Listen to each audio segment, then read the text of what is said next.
اس case میں چونکہ پیسے آپ نے حکومت پاکستان یعنی پاکستان کی ریاست سے لیے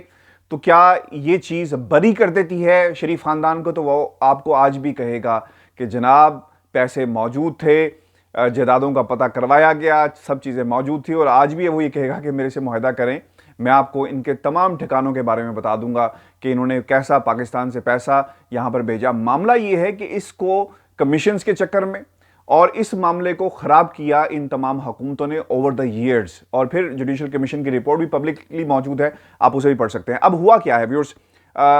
جو نئی ڈیولپمنٹ ہے براڈ شیٹ کے حوالے سے وہ میں آپ کے سامنے رکھ دیتا ہوں، کیونکہ اس ڈیولپمنٹ کے بعد آپ کو پتہ چل جائے گا کہ کتنی وصولی جو ہے وہ کی گئی ہے۔ پاکستان سے $1 ملین وصولی کے بعد براڈ شیٹ نے مزید بھاری رقم مانگ لی۔ اب یہ رقم اس لیے مانگی جا رہی ہے کہ بھائی لیگل کاسٹ پے کی جائے، اور آپ کو یاد ہوگا پھر بہت سارے کریکٹرز جنم لیتے ہیں، ظفر QC کے حوالے سے اس کی بھی خبر لگوائی گئی میڈیا کے اندر، اور پھر اس کے بعد ہم نے یہ بھی دیکھا کہ ڈیوڈ روس اور کعبے مساوی کی بھی لڑائی کروا دی گئی، اور ایک دوسرے کے اوپر جو ہے وہ الزام تراشی شروع ہو جاتی ہے۔ تو یہ ان طاقتوں کو، اس اسٹریٹجی کو سمجھے کہ جب بھی کوئی خبر اہل شریف کے خلاف لگے گی تو اس کو کنٹروورشل بنایا جائے گا، اور یہی پاکستان کے میڈیا کی خوبصورتی ہے۔ اچھا، پاکستان سے $30 ملین وصولی کرنے والی برطانوی فرم براڈ شیٹ نے حکومت پاکستان اور نیب سے مزید 1.2 ملین پاؤنڈز مانگے ہیں۔ مانگے کیوں ہیں یہ بھی سن لیں۔ وہ یہ کہتے ہیں کہ 1.2 ملین پاؤنڈز قانونی فیس اور ادائیگیوں کی مد میں مانگے ہیں۔ اب یہ کوئی جھوٹی کوئی اپنے پاس سے تو چیز بنائی ہوئی نہیں ہے کہ آپ کے پیسے خرچ ہوئے ہیں۔ پاکستان میں تو ایسا نہیں ہوتا نا کہ دوسرا کیس جو ہے جس نے کیس کیا اور جو ریکوری کرنے کے لیے یعنی پیسے ریاست پاکستان دے نہیں رہا تو اس کو ریکور کرنے کے لیے وہ زیادہ چلے گئے، پیسہ خرچ ہوا، اب وہ کہہ رہے ہیں کہ جناب ہمارے پیسے آپ دے دیں۔ اب پھر براڈ شیٹ کیس میں پاکستان کے اب تک تقریباً $65 ملین خرچ ہو چکے ہیں، اور اب براڈ شیٹ نے نیب سے 11,13,261 پاؤنڈز لیگل فیس اور 61,497 پاؤنڈز ادائیگیوں کی مد میں طلب کی ہیں۔ اچھا، اب یہ کیا کہتے ہیں کہ 17 اگست کو براڈ شیٹ کو 9,20,000 پاؤنڈز ادا کیے گئے، اور براڈ شیٹ کے وکلاء نے لندن میں نیب کے وکلاء کو خط بھیجا جس کے مطابق یہ رقم پاکستان سے اصل رقم لینے میں خرچ ہوئی جس کا عدالت جائزہ لے رہی ہے، یعنی جو اصل رقم تھی، پرنسپل اماؤنٹ تھی، اس کی ریکوری کے لیے یہ سب کچھ کیا گیا۔ پھر خط میں یہ بھی کہا گیا کہ نیب کو یہ رقم اپنے اور وکلاء کے طرز عمل اور غیر فعال ہونے پر دینی پڑے گی۔ نیب پہلے آربیٹریشن ایوارڈ کو مطمئن نہیں کر سکا تھا، اور وکلاء براڈ شیٹ کے مطابق ہائی کورٹ کے احکامات کی تعمیل کرانے کے لیے بہت کام کرنا پڑا۔ خط میں نیب کو سست اور غیر ضروری تاخیر کا ذمہ دار بھی قرار دیا گیا ہے، جبکہ براڈ شیٹ کے وکلاء کا خط اسلام آباد میں یہ موصول ہو گیا ہے۔ اچھا، اب یہ دیکھیں، یہ بڑا امپورٹنٹ ہے، پیسے دینے ریاست پاکستان نے، اور یہ اس حکومت سے اس کا کوئی تعلق نہیں، خدا رہا اس چیز کو سمجھیں، اور ماضی کی حکومتیں اس کی ذمہ دار تھیں، یعنی ہر معاملے کو کنٹروورشل بنا دیں، لوگ کہیں گے جناب اس میں کچھ ہے ہی نہیں۔ عرفان ہاشمی بھی جھوٹ بولتا ہے، کعبے مساوی بھی جھوٹ بولتا ہے، لیکن سچوں کی سرکار جو لندن میں بیٹھی ہوئی ہے وہ سچ ہے۔ میں چیلنج کے ساتھ یہ کہتا ہوں، آج بھی آپ اس کے اوپر کعبے مساوی کو فون کریں، پاکستان کا کوئی بندہ بھی کر سکتا ہے، اور وہ آپ کو بتائے گا کہ نواز شریف کبھی بھی اس سے بری نہیں ہوا، اور یہ طاقتیں پاکستان کے اوپر، یعنی دیکھیں جن کے خلاف انکوائری تھی، جب آپ ان کی حکومت میں ان سے جا کے رجوع کریں گے تو یہ کیسے ممکن ہے وہ کہے گا کہ جناب میں نے آپ کے بارے میں یا آپ کے خلاف انکوائری کی تھی، میری یہ اجرت بنتی ہے، مجھے دے دیں،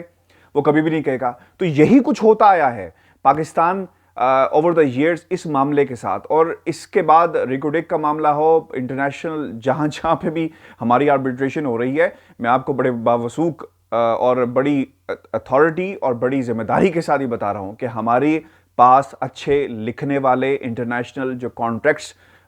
کرنے والے لوگ ہیں وہ موجود نہیں ہیں، اور پاکستان کے لیگل سسٹم نے اسے بہت نقصان پہنچایا کہ آپ ان شکوں کو پڑھ لیں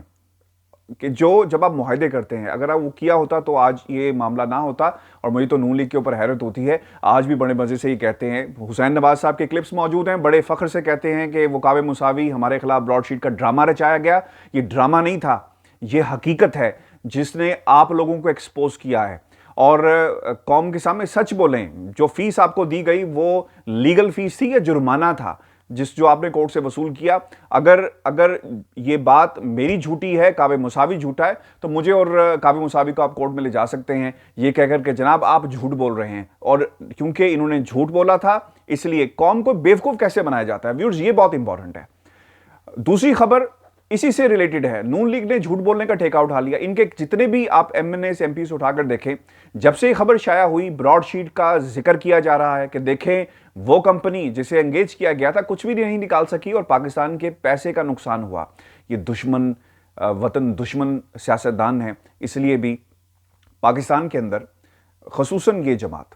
یہ وتیرہ اپنائے ہوئے ہے. وہ کیسے، وہ میں آپ کے سامنے رکھ دیتا ہوں. کنٹونمنٹ بورڈ کے الیکشن ہوئے، 27-26 کی فیصد ووٹ کی یہ شرح چل رہی ہے. اب کنٹونمنٹ بورڈ کے الیکشن جیتنے کے بعد اب ضرورت محسوس ہوئی کہ عوام کے پاس جایا جائے اور ایک بیانیہ، ایک نیریٹو رکھا جائے کہ جناب ہم نے الیکشن جیتا ہے پنجاب کے اندر اور بھاری اکثریت سے جیتا ہے، عوام ہمارے ساتھ ہے، ہم نے کلین سویپ کیا. اور پھر شہباز شریف صاحب کی کل کی آپ تقریر دیکھیں، وہ مقننہ کی بات کرتے ہیں. وہ یہ کہتے ہیں کہ پاکستان کے اندر فری اینڈ فیئر الیکشنز ہونے چاہیے، اور پتہ نہیں انہوں نے ایک نیریٹو بنانے کی کوشش کی، یعنی دوبارہ سے زندہ ہونے کی کوشش کی ہے. اس کی دو وجوہات ہیں. ایک تو نواز شریف صاحب برطانیہ کے اندر ان کی سیاست مردہ ہوتی جا رہی ہے، انہیں ریلیونٹ رکھنے کے لیے سب کچھ کیا جا رہا ہے. اور پھر ایک بڑی امپورٹنٹ چیز ہے عوام کے سامنے ایک جھوٹا نیریٹو بیان کرنا. اور پھر یہ بھی یاد رکھیے گا کہ اس وقت بہت کوشش کی گئی پاکستان مسلم لیگ نون کی جانب سے بھی بیانیے دونوں چلا کر مزاحمت کا، اور اس کے بعد جو دوسرا مشہور بیانیہ ہے مفاہمت کا، دونوں نہیں چلے. تو انہوں نے سوچا کہ کیونکہ اب الیکشن ہم نے 3 سال ضائع کر دیے جھوٹ بول کر، ہم نے 3 سال ضائع کر دیے بیانیے بنا کر، ہم نے حال دیکھ لیا کہ الیکشن کے اندر ہمارا کیا ہوتا ہے. گلگت بلتستان کے انتخابات ہوں ہمارا کیا حال ہوا، اس کے علاوہ کشمیر کے انتخابات ہوں ہمارا کیا حال ہوا. کنٹونمنٹ بورڈ کے اندر پنجاب کی حد تک یقیناً غلطیاں ہوئی ہیں پاکستان تحریک انصاف سے، جسے درست کرنا بہت ہی ضروری ہے. آپ کو یاد ہوگا اس کی میدان عمل میں آنے کی ایک سب سے بڑی وجہ مسلم لیگ نون کی یہ بھی تھی کہ پاکستان پیپلز پارٹی میدان عمل میں ہے. اور پھر یہ بھی چیز یاد رکھیے گا کہ ایک دوسرا جو سلسلہ ہے دوروں کا بلاول کا، اس کا شیڈیول بھی آ چکا ہے، اور وہ پنجاب کے دیگر علاقوں، سندھ کے مختلف علاقوں کا دورہ کر رہے گے، اور تاکہ پاکستان پیپلز پارٹی کو ایکٹیو کیا جائے. اب ایک سوال یہ پیدا ہوتا ہے کہ ایک دم سے ایسا کیا ہوا یہ کہ کامیابیاں نہیں ملی، نہ مسلم لیگ نون کو ملی دونوں بیانیے چلا کے، اور نہ ہی پاکستان پیپلز پارٹی کو ملی، چونکہ زرداری صاحب کے گرد بھی گھیرا تنگ ہو رہا ہے، کیسز آ رہے ہیں فرد جرم عائد ہونے کا والا معاملہ، اور دوسری طرف ایف آئی اے کا معاملہ، یعنی جو پیشیاں ہیں شہباز شریف کی اور حمزہ کی، اس کے اوپر بھی چیزیں جو ہیں وہ تیزی سے آگے بڑھ رہی ہیں. تو یہ چیزیں ہمیں یاد رکھنی ہوں گی، چونکہ ان فرنٹس کے اوپر جو بیانیے کو اپنا کر چلنے کی کوشش کی گئی، جلسوں جلوسوں جلاؤ گھراؤ اور پھر لانگ مارچ، اس سے یہ حکومت جانے والی نہیں ہے. اب انہیں واحد راستہ نظر ہی آ رہا ہے. جو پاکستان مسلم لیگ نون کے اندر لوگوں سے میری بات ہوئی جو بہت ہی قریب ہیں لندن میں بھی اور پاکستان میں بھی اور پیپلز پارٹی میں، وہ یہ کہتے ہیں کہ اب ہمیں الیکشن میں، یعنی الیکشن کی تیاری کرنی ہے. یہ نہ ہو کہ ہم کرپشن کا بیانیہ اپناتے رہیں اور پھر ہمارے ساتھ جو ہے الیکشن کے اندر حالات خراب ہو جائیں. اب اس چیز سے پاکستان تحریک انصاف کو بھی سمجھنا ہوگا. اگر نون لیگ جس کے اوپر کرپشن کے بہت سارے کیسز ہیں، لیڈرز بھگوڑے ہیں، بھاگ چکے ہیں ملک سے، اگر وہ یہ سوچ رہے ہیں کہ تنظیم سازی کی جائے، عوام کے ساتھ رابطہ بحال کیا جائے، تو پاکستان تحریک انصاف کو یہ رابطہ بحال کرنا ہوگا. سندھ کے اندر بھی جب اعلان کیا گیا کہ ہم سندھ میں جائیں گے تو ایک دم سے پیپلز پارٹی ایکٹیو ہوئی. پنجاب کے اندر ایک جو کنٹونمنٹ بورڈ کے الیکشنز ہوئے تو ایک امید کی کرن جاگی ہے ان لوگوں کے لیے. اب وہ چاہتے ہیں کہ اس کو کیپٹلائز کیا جائے، بے شک جھوٹ بول کر کیپٹلائز کیا جائے. تو پاکستان تحریک انصاف کو سوچنے کی بات ہے. آپ کو آخر میں جو بہت ہی امپورٹنٹ خبر ہے جہاں تک تعلق ہے پاکستان کے وزیر خارجہ شاہ محمود قریشی کا، اس کے حوالے سے بھی میں آپ کو خبر دیتا چلوں کیونکہ یہ امپورٹنٹ ہے. اور اس لیے بھی امپورٹنٹ ہے کیونکہ پاکستان کی جو خطے میں اس وقت جو صورتحال ہے اس کا جائزہ پوری دنیا لے رہی ہے، مختلف ممالک لے رہے ہیں. اور اس وقت جو ٹینشن بنی ہوئی ہے آسٹریلیا اور امریکہ اور پھر اوبیسلی برطانیہ کے حوالے سے بھی، اور یورپی یونین ناراض نظر آ رہی ہے. اس دوران جب شاہ محمود قریشی صاحب برطانیہ آتے ہیں تو ان کا شیڈیول ایک جاری کیا گیا ہے، اور اس کے مطابق میں آپ کے سامنے تفصیلات رکھ دیتا ہوں کہ 27 سے 29 سپتمبر تک لندن کا وہ دورہ کریں گے، اور اس دورے کے اندر وہ اپنے ہم منصب سے ملاقات بھی کریں گے.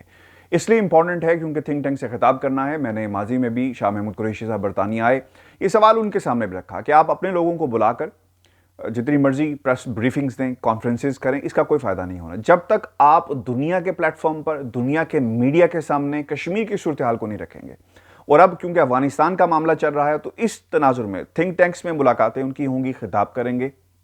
تو یہ امپورٹنٹ ہے، دنیا کو بتانا بہت ہی ضروری ہے.